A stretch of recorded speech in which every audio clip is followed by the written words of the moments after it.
Welcome to the Rainmaker Podcast, where we elevate marketing leaders inside and out. I'm your host, Veronica Rami, master marketer, executive leader, and mentor to ambitious marketing leaders wanting to advance their careers. Each episode is filled with genuine, unscripted conversations with some of the world's top marketing experts, accomplished leaders, and industry trailblazers representing brands, both large and small. Our goal with this podcast and everything we do is to help you master your role, nurture your team, prioritize your well-being, and evolve into an industry-leading Rainmaker. This is the Rainmaker Podcast. In this episode, I'm about to introduce you to an absolute total marketing agency badass. We actually met years ago when we both spoke on the same stage back in Australia. She started off as an SEO whiz back in the day when digital marketing was just finding its feet. And now, not only has she mastered the SEO game, she's also cracked the code on being a top-notch marketing leader. We're talking director, senior vice president status at a big agency that was recently acquired. Casie Gillette has seen it all, from the wild agency hustle, juggling clients and riding the fast lane, to enjoying the control and focus of in-house marketing. And we're going to explore the difference, the highs and lows of agency versus in-house marketing. We're going to talk about articulating our self-worth for promotion and better pay, tracking those personal KPIs to make it easier to ask for more money, and both of our personal secrets to employee retention. We get into everything and then some as we talk about how Casie was able to elevate herself as a marketing leader inside and out. So without further ado, let's make it rain with Casie Gillette. Casie, welcome to the Rainmaker Podcast. Thank you so much for having me. This is so exciting. I know. It's so fun because we were just saying before we officially push record, Casie and I know each other for like years and years back in the day where I was like in the throes of my own like SEO, PPC, like that really nerdy technical marketer part of me. And I was hitting up those conferences, and that's where our universes collide. We did, but it was Australia, so it felt extra special, right? Yeah, like we made this trip over there, and we were all in it together, and there was all these like super badass women, so it was such a cool event. Do you know what? A testament to the event host, because he literally compiled like the A team of women. It was all fierce, badass women in Australia and Sydney. Okay, well, I'm really excited for us to catch up. So just so it's for the listeners, like this is part of us is just as friends. Now we're catching up for all to listen to. And I have all these questions because your career, I mean, you're a badass. You've been a marketer for decades, but you've also been on both sides of the aisle. Like, right? You've been in-house and you've been agency life. So for any of the marketers who are listening, how would you compare and contrast the two realities? How would you describe the pros, the cons, the arena of being a marketer in-house versus agency life? Yeah, I started at an agency, and I worked at an agency for about 3 years. Well, one agency, then I moved to another. So all in, I was at an agency for about 3 years. And, I just decided, I think I'd like to try in-house because agency life is crazy. And you have, there's so many clients, there's so many asks and questions. It's really just such a fast-paced environment. And that's not to say in-house isn't. But when I moved in-house, one of the things I found is that it was my plan, right? I came in as this person who was going to lead the SEO team, who was going to develop like the paid team. And I really had control over that and control over that pace. Now, in-house, you also know what's happening. And when you're on the agency side, a lot of times it's a surprise. Maybe you talk to your clients weekly, maybe you talk to them bi-weekly. Like some clients we talk to monthly. There is a lot that can happen. Mm-hmm. So you're not necessarily involved in that. So even just recently, about a couple months ago, I had a client, they were doing a product launch. And it was, here is 120 pages of copy that we need edited because we're launching next week. No. Right. And so we'd been talking about this for a while, but it kind of been on hold. And you just don't have those insights when you're not directly involved. The other thing too in-house is, again, just goes back to the control aspect that I sort of touched on. It's your program, it's your website. You have the resources, where things stand. And so it's really nice to have that control. Now, what I found, and this is just my own personal feeling on it, was after a few years, I kind of got bored. You're doing the same thing, you're working on the same thing. And even at the company I was at, I had a couple different websites that I was in charge of, but I really missed that faster pace. And I really missed like getting experience doing these different things. Like that's one of the pluses of an agency is that, you might have 5, 6, 8, whatever it is, number of clients, and they are all different with different problems. And so the exposure you gain is so much greater than what you might be doing in-house. Now, on the in-house side at the same time, I had a lot more insight. So whereas, on the agency, it's I'm trying to come up with ideas, Mm-hmm. maybe for content or whatever it is. Well, when I'm in-house, I can talk to the sales team and the support team directly Sure. to find out what some of those issues are. Maybe I have greater insight into social. So there's so many differences. I mean, fundamentally, you're doing the same thing, right? You're trying to drive revenue, you're trying to drive sales. That's what it comes down to at the end of the day. But how you manage your time and the things that you do on a day-to-day basis were very different, I found. Well, and I think what strikes me in this conversation is that you learn something about yourself in the process. Because I do a ton of what I call free career clarity calls. So I'll get on like 20, 30-minute calls with marketing leaders who are just stuck somewhere. And so we talk about the things that they're desirous of. And everybody has a different inclination. So some marketers really love the psychological safety of a corporate environment where like consistency, expectations are for the most part laid out. Like I kind of know the routine. Like I can punch it in, I can punch it out if we're being real honest. Yes. And then there's people like what you were just describing, like, but I prefer like I'm addicted to the high. And that's not your words, I'm just plugging it in.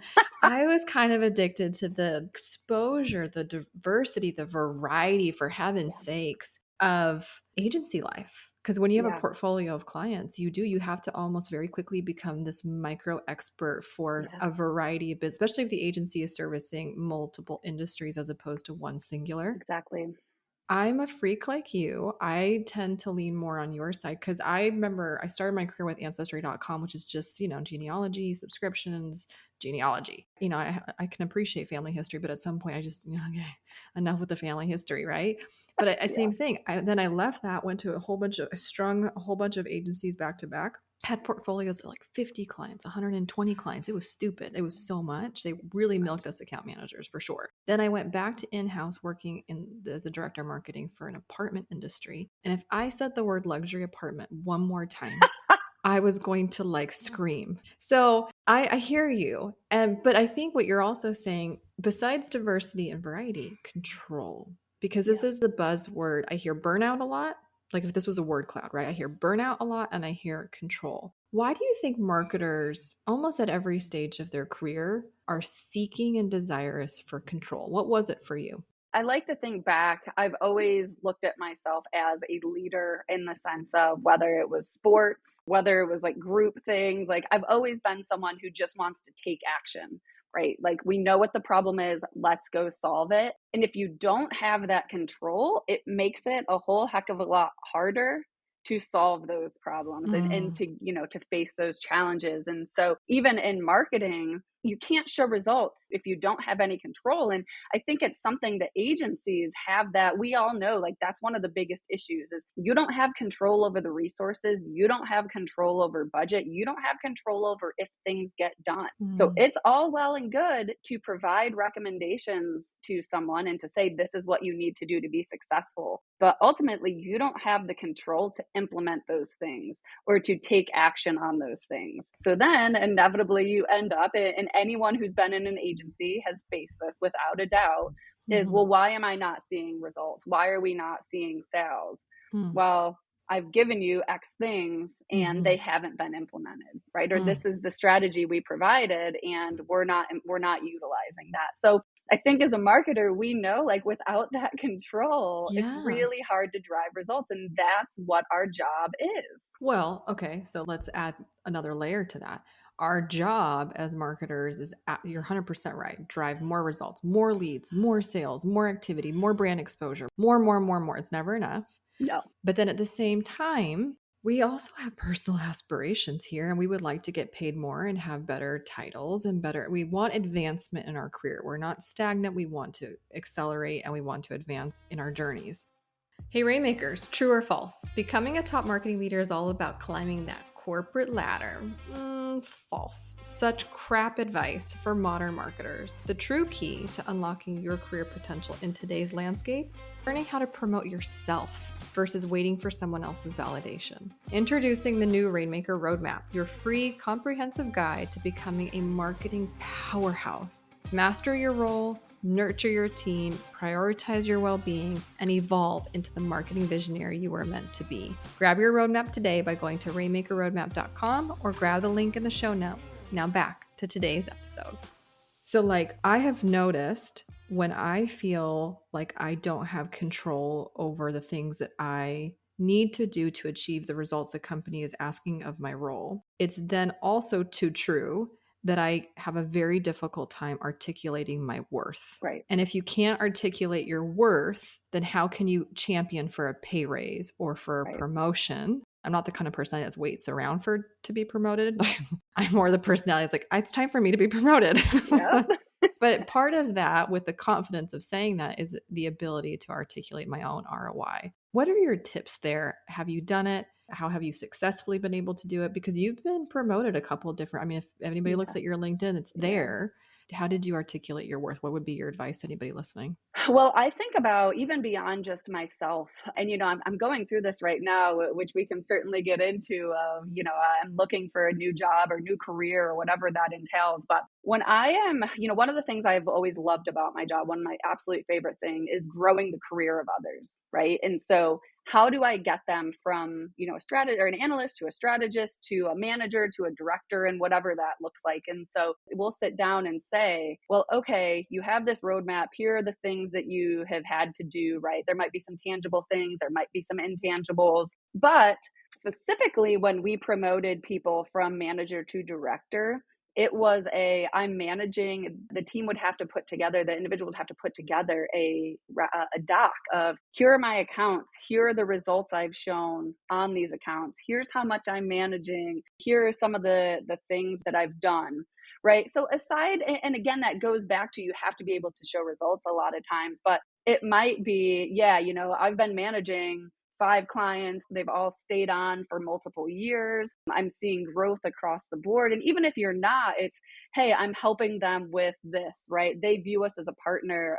Maybe they filled out our NPS survey and they gave us a really great score, right? So what are all the things you're doing that can prove your value? So for me, I'll use this example. I think it was 2017. I had really hit this rut of, I was managing maybe 9 or 10 clients. And I was also starting to manage the entire team. So I had built out reviews for everybody, had started implementing check-ins, all these things that were just really, exactly what I was passionate about, but it was so time consuming, right? So now I'm managing 10 clients and a team of 10 plus people. And I just got burnt out, right? I just started to get so stressed of, all right, well, what is it that I'm doing? And so I took a step back and said, what is it that I want to do?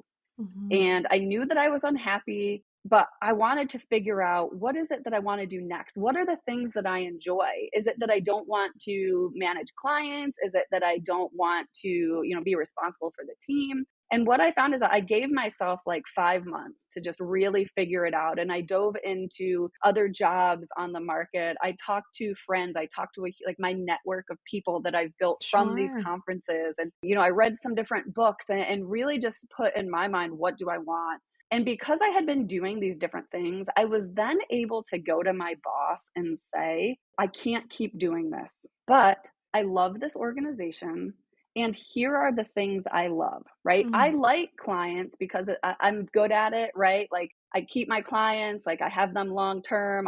They're successful, right? We've seen this revenue growth, but I also really am passionate about growing the team. And we know that in order to be successful, we have to have employee retention, right? And so that became one of my goals. And so by coming in with, here are the things I've done and here are the things that I've shown I'm good at, we were able to build a position for me that really scaled back the client management side and allowed me to focus on the leadership and, employee engagement and growth side. But I had to, again, take the time to say, well, what have I done that showcases that I'm good at these things and it's valuable? By doing that, I became less billable. When you're in an agency, it comes down to hours and being billable. Well, now I'm only 50% billable because half of my time is now dedicated to the team. So you Mm. really have to be able to show, all right, well, what's the value of that? And so that's something that we're able to do. Oh my gosh, I'm like chomping at the bit here. There's so much going on. Sorry, I just like No, keep no, talking. no, it's so good. And it's good because I mean, anybody listening that is probably going to really resonate empathetically with what you're saying. Like, that's me. So, like, no, it's great to put words to conversations that are often not discussed or, yeah, just that pain. Cause, like, it is. And I remember that in my agency life too. And I also remember being now a director for other account managers in my care. And if I ever promoted somebody strictly out of that account manager role where they were just managing their portfolio of clients, I remember, this is bringing memories. Oh my gosh. I remembered that I would have to strip away their clients, but I remember keeping at least one or two big clients per leader because I didn't want them to lose touch with Yes, the art and lose the craft, absolutely. so that they became so bureaucratic that they forgot what it was to be the people that Yep. they're managing. But I didn't also want them to be the 50-50, a 50-50 split. I'm like, might as well just serve two masters. Like, oh my gosh, like that's that. No, no. So that's really amazing that you were able to, even though that was what was prescribed to you after a period of self-discovery of like, what does, what do I want? What does Casie want? Yeah. Like this very meta experience, you were then able to articulate what you wanted.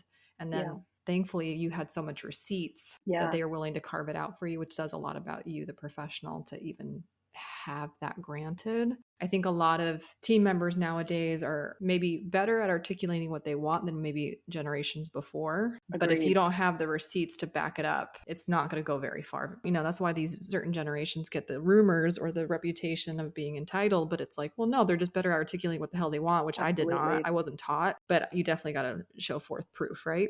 Yeah, and I had a terrible boss that, but he gave me one good thing. He Okay, gave good. me one good tip that was know your worth and know what your value is. I I have know. tried to pass that on to all my team members as well, especially a lot of the young women Sure. who might be more apprehensive to ask for what they want. But I see, that's one thing that I absolutely love. And I've noticed it specifically over the past like 5 years is more and more people aren't afraid to ask what they want. And so one of my goals was always, okay, we have our monthly check in. I know that you want to move into this next role. So let's talk about how you need to get there. And so I'm actually giving them and we're talking through what are you doing now and where do you need to be. So each month we're checking in on let's give you those receipts so that when you come up to your semi-annual review or whatever you might have coming in, it's, hey, look, I did all this stuff and I deserved more money and I deserve a promotion. And it's much, much easier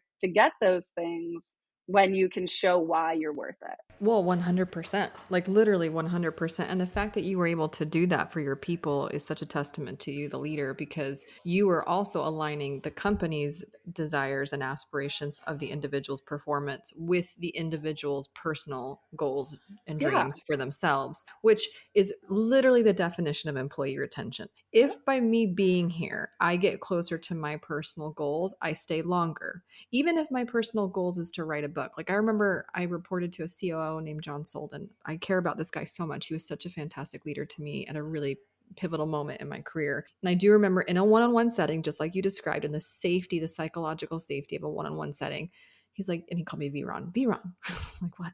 He's like, what do you really want? I'm like, really? Like, really, really? Like, I'm pretty ambitious. Like, yeah, what do you really want? I'm like, I want to write a book.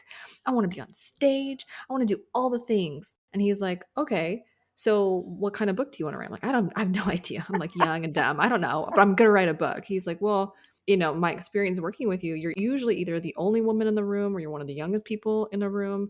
Like, do you want to write a book in that nature? Cause like, I'm happy to like help you, or you like, I don't know. The invitation was extended. Yeah. There wasn't this conflict like, oh no, this employee has dreams bigger than the company. Crap. It wasn't look like that. It was like, what do you want? And how can your present experiences by working here under my leadership and care, can I help you to your goals? And Yes. it meant so much to me. So the fact that you provided that for your people, who taught you to do that? How did you learn to be a good leader? I don't, you have some, like, I mentioned my bad boss, but Yeah, they were good bosses in there as well. yeah. But, they were good bosses as well. But, I always kind of, and don't get me wrong, I know, like, because I had been at co-marketing for, well, I had been there for a couple years, went in house for a couple years, like you mentioned, then back. I was back 11 years. And so when I came back, there were only 10 of us. And there aren't a lot of processes. There aren't a lot of things. Like, you're kind of making it up as you go. Yeah. But for me, it was all right, like, here are some of the leadership qualities that I've liked in the people I've had as my Mm, bosses, and constantly learning, like podcasts like this. And even before there were podcasts, I mean, I was reading books, I was talking to, again, just like, other mentors I had. And you're just figuring it out. Like, I you tell really people are. all the time, like, especially when it comes to managing people, like, that's the hardest thing. It's the Yeah. hardest part of your job. And Yeah. you just figure out everybody's different, what motivates them, Yeah. and how do you help them grow? Because, yeah, at the end of the day, you said it. Their success is your success. 100. I feel like that just gets overlooked a lot. It blows my mind when I see people put their team members or their direct, like their subordinates, I guess, across the aisle or on opposite sides of the table from themselves. I'm like, do you understand Yeah. that when they're great, you look greater? Do you know, Right. like, it's a direct correlation. Yeah. Yeah. And yeah, I think, metrics like employee retention are just underplayed. Like they just Yeah. don't have as much value. That's the hard part about articulating your worth when you're in mid-management anyways, because it's easy. Like, for example, I was just having this conversation this week. When you're a Facebook ads vendor, you're like, I did this. I got you a 5x return on ad spend. That was me. I ran the ads. And I'm like, wait a minute, dude. It's always a dude. Wait a minute. I'm pretty sure that I was the one that gave you the creatives in record speed time. I'm pretty sure I'm the one that gave you the overarching launch message that like crushed. I'm pretty sure that hook, that opening line was something that I said. But like, how do you articulate that come your Yeah. October performance review? Right. I think that's when I've had coaching calls with some of my aspiring marketing leaders who are becoming rainmakers. One of the questions is like, I feel like I can't double dip credit. If all of my vendors or my agency partners are taking credit for things and I'm the mid manager, at what point do I say, me too, plus Yeah. one, Disney plus, like me too? Yeah. And I'm like, no, I totally hear you. And by the way, it's happening every single day, every single week in these hyper micro plus moments. And so for you to even be conscious and meta enough for you to like write it down to remember so you can bring it up in 6 months from now for your Yeah. promotion. Yeah, I hear you. It's Yeah. not easy. Yeah. Okay. Can we talk about where you're at today? You're in the in between. You're in I another am. chapter change of your career. You've done I all of am. these beautiful things. You have a wealth of human capital. You have a tool belt of skills. And like, like, how many weapons do you have at your exposure and like your fingertips? What are you going to do? And I know it's a big question, but I like, know. how do you discern? What's your compass? How will you Yeah. know? Like, that's another thing. Like, how do you know when it's your intuition, your gut? Like, how do you know? I can't explain it. I have always trusted my gut. So after I graduated college, I had really wanted to move to Boston, applied for some jobs, didn't get it. I just was like, like, okay, this isn't the time. But I thought, you know what? I don't want to be at home. I called my friend. I was like, he was down and he was living in North Carolina. He had a room open. I was like, great, I'm going to move down there. I had no job, nothing set up, but I just thought like it just felt right. Did that for a year, ended up getting a job as an SEO, which I had never heard of. And here we are 18 years later, in this digital marketing space that didn't exist. But when I think this is the perfect example. When I was coming back up, I wanted to get back up north, and I saw this job, and it was like 3 weeks old. It was on Craigslist, so Mm. that should tell you. Yep. Definitely a different time. Yeah. And I just knew, like, I just knew, I was Mm. like, this is the job for me. I just knew it. And I sent them this email, and that was co-marketing. And so that's how I ended coming up. And, when I went in house, same thing. I've always just kind of trusted my gut, and it tells me like, it's scary. I'd been at co-marketing for 11 years. We were acquired back in December. Very cool company that acquired us, and we had a lot of similarities. It's a much bigger organization, so we went from being a 30-person organization to a 200-person organization, and it A just lot. I wanted to, I was giving it my best, right? Like, let's see if this works out. Sure. It just wasn't for me. And so, come June, I just talked to my boss and just decided, you know what, like, I need to step away Mm. because I'm just mentally drained. I'm Mhm. stressed. Mhm. It was just impacting all aspects of my life that I Mhm. just wasn't happy. Yeah. And I've always been happy. Like, and when I Yes, I haven't, can attest to again, that. it's just trusting my gut to, okay, yeah, this is scary, but it's the right decision. And so, as I've been taking the time to think about, that question of what's next, What's next? aside from playing the Mega Millions and not winning, Well, Tom Brady's single and your yeah, last name is Gillette, so I'm yeah, just gonna yeah, put it out there yeah, for meant you. to be. I don't know. His eating habits are a little too weird for me. That's funny. But yeah, I've really, again, just taken the time. I've taken the last couple months to sit down and think about what do I want? And I Yeah. don't know the answer, but I know what I don't want. And, a woman who she's a CMO, she's been, a client of mine for 15 years and also just a mentor to me. When I had told her that I was leaving, she automatically was like, "What do you need? How can I help?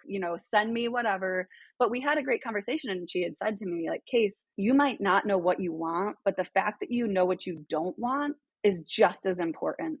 And Amen. so, again, really just sorting through that. And so, ironically, I guess, based on this conversation, I think I want to go back in house, but yeah, Hey still now. sort of figuring that out. Well, Yeah. and first and foremost, this is another area of being a marketer who in your career that is a little bit difficult, not a little bit, it's a lot difficult to articulate well because like just so marketing is not just all science and data. It is the art. Yeah. It's the art. Like that's why I Yes. love marketing because it's both art and science. Me too. Same idea. Sometimes in your career there are really logical next steps. Okay, this is a big ass name I can put on my resume. It's going to look great. It's not going to be like, like there's Yep. just certain calculated moves that you would get in typical career advice. And then there's these moments where like that shit don't make sense, but your gut Yeah. or your intuition says I should or I really, Yeah. what's interesting that I love that you said. So I'm just going to like go back to this moment of brilliance because I don't want to like zoom past this lesson is that even when you follow your gut and your intuition, it doesn't mean there's an absence of fear. Right. And that's really important because I find that a lot of people are like, well, if it's the right thing, you won't have the opposition. And I just fundamentally don't believe that. I actually No. think that opposition is always present. So I am equal parts confident and then I'm equal parts like, holy shit, Yes. like, what am I Yes. doing? But that's the paradoxical quality of life. Like Yeah. to be a great leader, I am equal parts certain, but I'm also equal parts open and humble and like Hmm. meek, right? So like same thing for you. You are following your gut, your intuition, but it's not for lack of the opposition of fear, Right. uncertainty, and doubt. That is Absolutely. always present as well when stepping into an unknown, Yes. period. And so I really like that you said that because I think too often we minimize that voice within the Pocahontas voice that like where the river wants to take us. Like, and I think that's such a misstep for a lot of Yeah. blossoming leaders to not listen to that internal Yeah. compass as much as we are maybe listening too much to the outside voices. I love that you mentioned your mentor and gave credit where credit is due because I fundamentally believe that marketers help other marketers. 100%. It's just we are a very generous community, and when one of us is down, the others come flocking. And Hmm. so the fact that she gave you that type of empowerment speech, you came in saying, I don't know what I want, which is a disempowerment state. And she's like, yeah, but the fact that you don't know what you want is actually incredibly empowering to Yeah. you're that much closer to knowing what you should do or what you want to do. Yes. So like, again, so many beautiful lessons that you're just like, I don't think you even realize the gold that you're dropping. So I just want to give credit where credit is due. You're just like a Thanks. natural leader. And I could talk to you for like ever and ever and ever. And so I just want to like say thank you for coming and like imparting all the things. I'm Yeah. curious before we sign off, because I just like to turn the tables. Is there anything that if you're the podcast host, is there anything that you want to Oh, ask me yeah. as we sign off on this very special episode? Yeah, I do because you have done you really run the gamut of, right, the experience you've had and the people you talk to, Sure. and especially talking to CEOs and marketers. What is like one of the most common challenges that people come to you with? On both sides or which side? The CEO side or the Rainmaker side? The rainmaker side.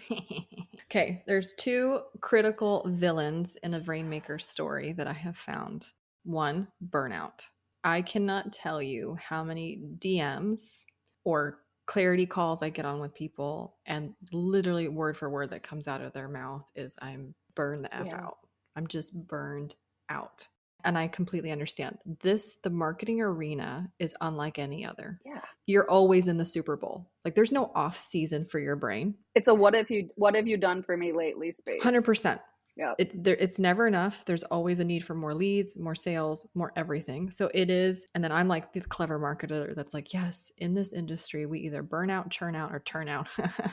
So like, yes, like it is a huge problem. The second primary villain in the narrative, and it's the same thing, even when we're like trying to prescribe solutions to the burnout, then the very, very immediate opposition thing that comes out of their mouth is, I don't have time. So I don't have enough time to do all the things that was required of me, hence the burnout. And now I don't have enough time or any time to fix the burnout.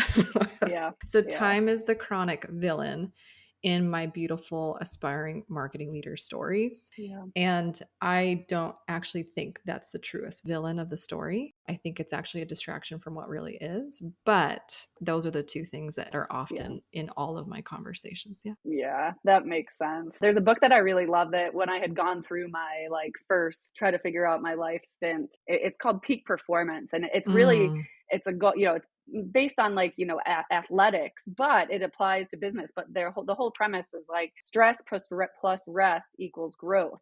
And I loved that because the whole thing is like, you may think it's time, but there's like these 4 core components of your life, what, your career, your relationships, your family, and your health. And you can't give 100% to all of them at the same time.